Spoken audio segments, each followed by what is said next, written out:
자, 여러분 이번에는 두 번째 지문이죠. 어떤 거예요? 뭐 사회 지문인 것 같아요. 우리 같이 분석을 해보면서 난이도가 크게 어렵지 않다고 들었어요. 한번 분석을 해보고 문제까지 풀어봅시다. 파란색으로 갈게요.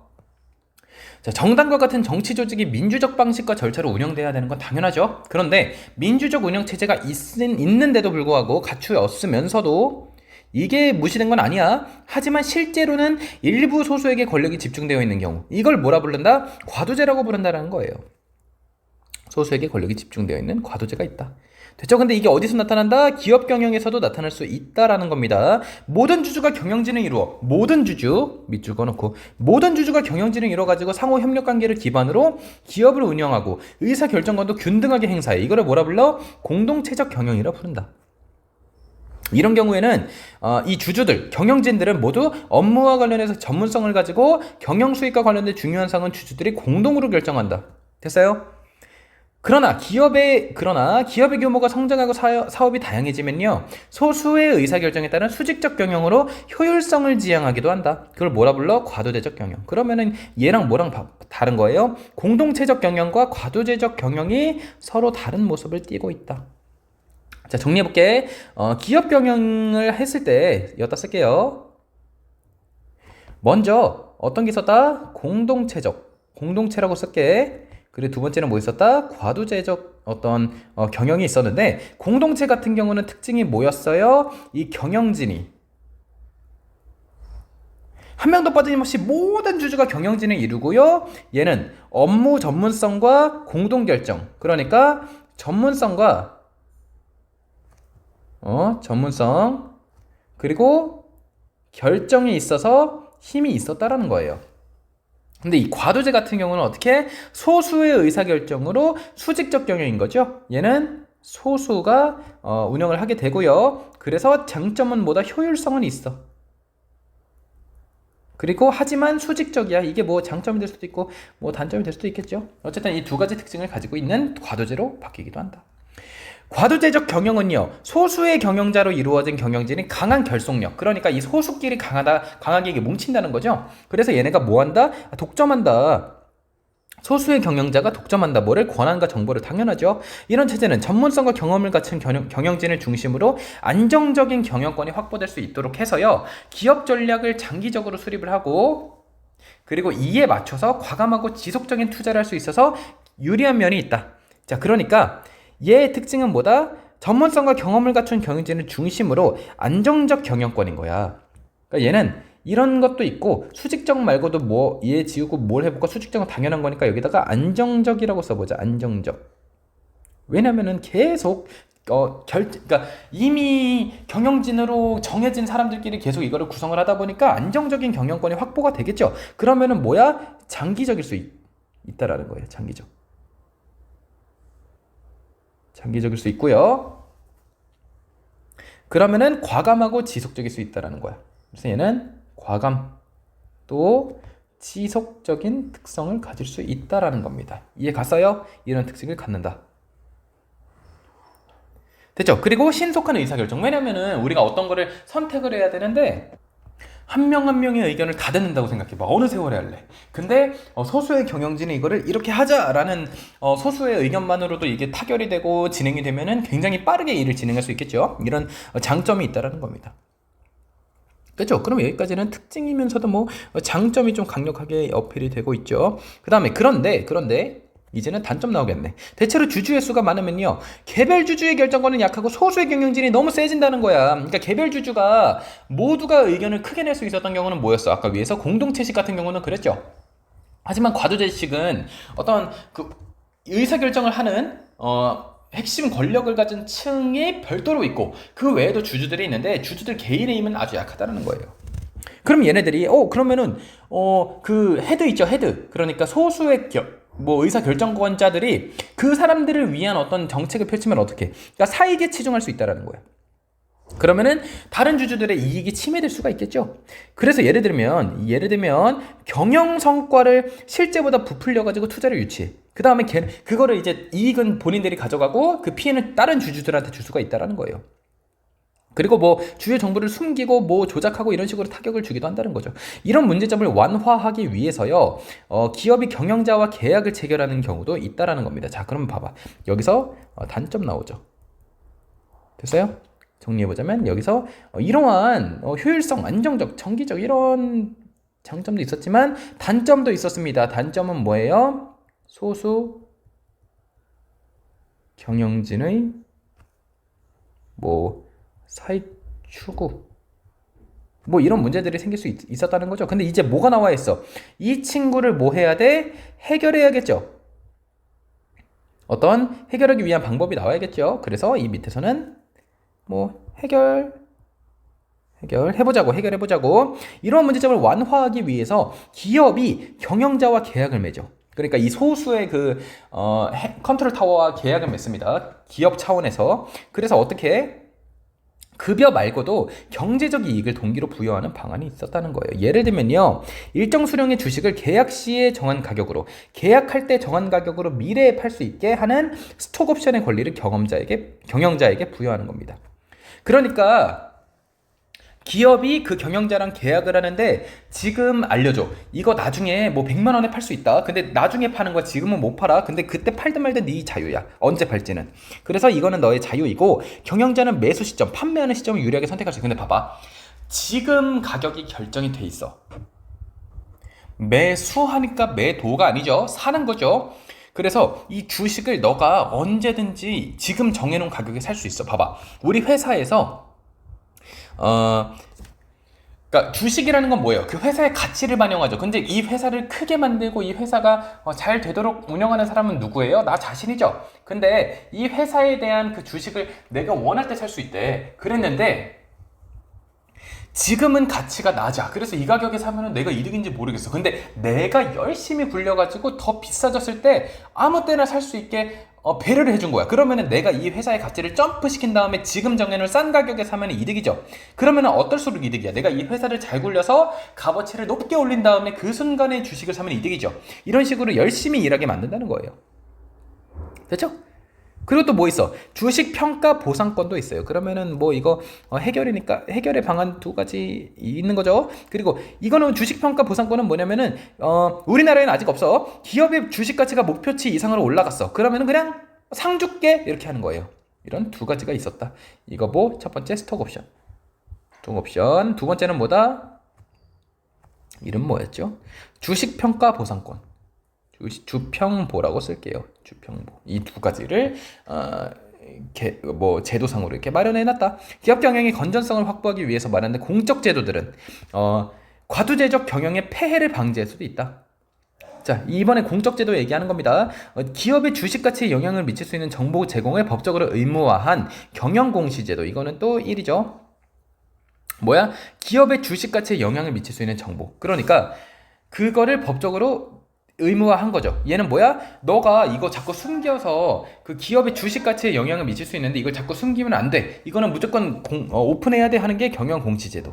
그래서 이를 통해 가지고 경영진 그 소수의 경영하는 사람들만 아는 정보가 있고 주주들은 모르고 이러면 안 되잖아. 그래서 그럴 수 없도록 정보 격차를 줄이는 거죠. 그리고 기업의 이사회에 외부 인사를 이사로 참여시키도록 하는 사회이사제도 이런 것도 있다. 이거는 뭐야? 외부 인사를 데려옴으로써 그냥 아는 사람끼리 으쌰으쌰 해가지고 대충 그 개인의 이익을 채우는 경영 방식을 택할 수 없도록 외부 사람을 데려오는 그런 효과를 낼 수 있겠죠. 자, 이런 식으로 해서 두 가지를 했어. 이거는 공적인 제도였어. 공적인 제도는 뭐 있었다? 경영공시제도, 사회이사제도가 있었다. 그래서 얘는 뭐 회사 측에서 하는 거였고요. 공적으로는 뭐야? 뭐 있었어? 뭐였지? 경영공시제도. 경영공시와 이는 뭐다? 사회이사 이런 것들이 있었다. 여기에 해당되는 건 아니에요. 지금 좀 그림이 좀 이상한데 이렇게 또 따로 있었다. 됐죠? 이제 문제 한번 풀어보겠습니다. 크게 어려운 내용 하나도 없었습니다. 자, 4번부터 풀어볼게요. 윗글의 내용 전개 방식. 이거는 무슨 독해다? 거시독해. 자, 대상의 기능과 장단점을 제시하고 보완책을 소개한다. 1번 끝. 이거는 딴 거 안 볼게요. 너무 쉬우니까. 5번 과도제적 경영에 대한 이해로 적절하지 않은 것은 무엇인가? 자, 먼저 1번부터 볼게요. 적절하지 않은 거 찾는 겁니다. 소수의 경영진이 내린 의사결정이 수직적으로 집행되는 효율성이 있죠. 2번 강한 결속력을 가진 소수의 경영자로 경영진을 이루어 경영권 유지 강점이 있죠. 그러니까 좀 길게 볼 수도 있었죠. 3번 경영권이 안정되어 가지고 여기까지 맞죠. 중요기술 개발에 적극적인 투자를 계속할 수 있죠.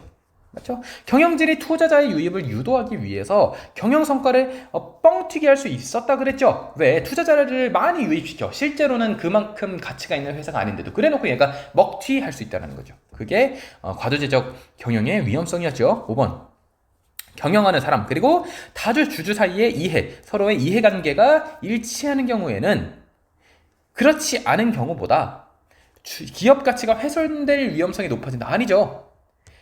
그러니까 이 회사에다 투자한 사람들, 주주들, 그리고 이거를 실질적으로 운영하는 사람들의 의견이 같아. 그러면 우리 이 회사 잘 꾸려가지고 우리 돈 많이 벌어보자. 그래요, 우리 열심히 해봐요. 그러면은 기업 가치가 더 좋아지겠죠.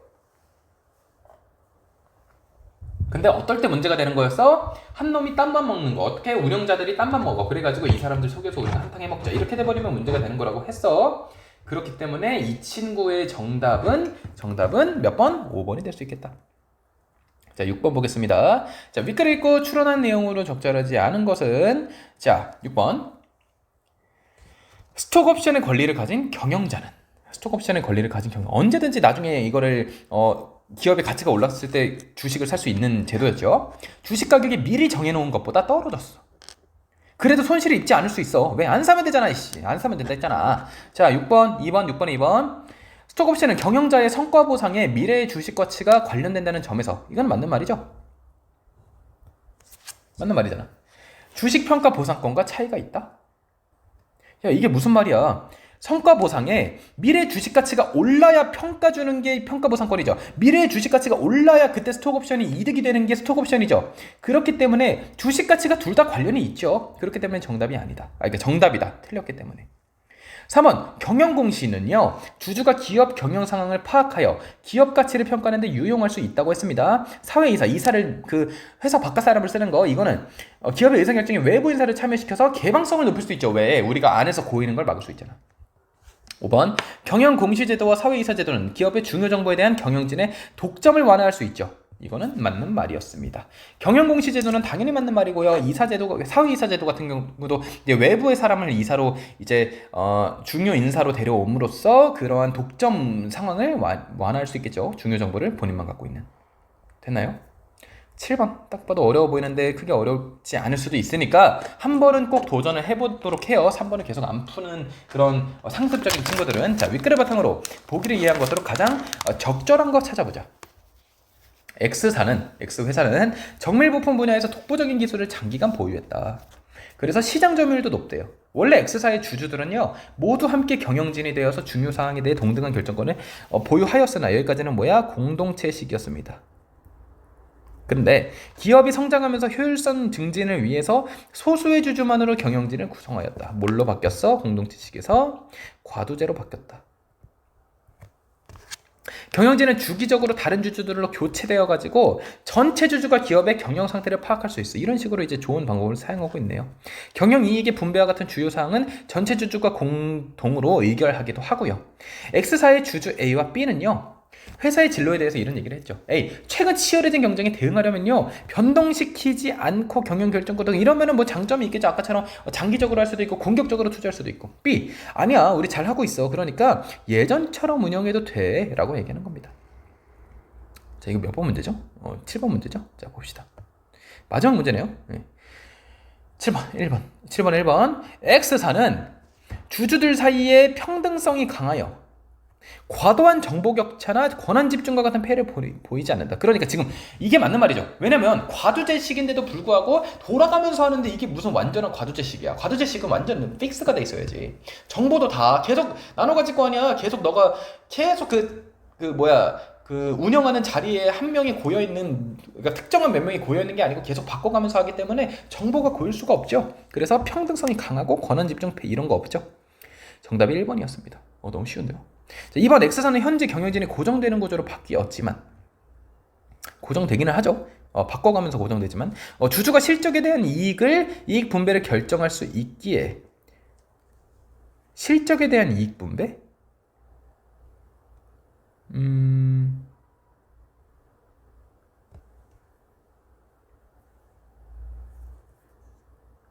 일단 애초에 경영진이 고정되는 구조라는 말이 조금 애매한 게 교체되는 상황에서 이거를 고정된다고 말할 수 있나? 그거를 조금 회의적으로 봐야 될 것 같고요. 그리고 주주가 실적에 대한 이익 분배를 결정할 수 있다. 그렇죠. 여기 말한 것처럼 경영이익의 분배를 할 수 있기는 하죠. 그래서 수직적 경영의 부작용은 나타나지 않는다. 부작용은 덜 나타나긴 하겠죠. 근데 이 고정되는 구조라는 게 조금 애매하네요. 그래서 X. 자, 3번.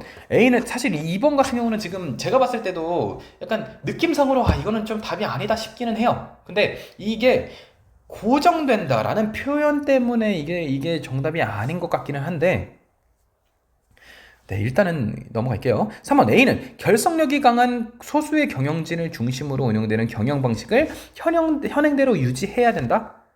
결속력이 강한 소수의 경영진을 중심으로 운영되는 결속력이 강한 소수의 경영진을 중심으로 운영되는 경영 방식을 이렇게 하는 거를 현행대로 유지해야 된다. 정반대죠. B는 수평적인 의사결정 구조의 전환을 최소한으로 하여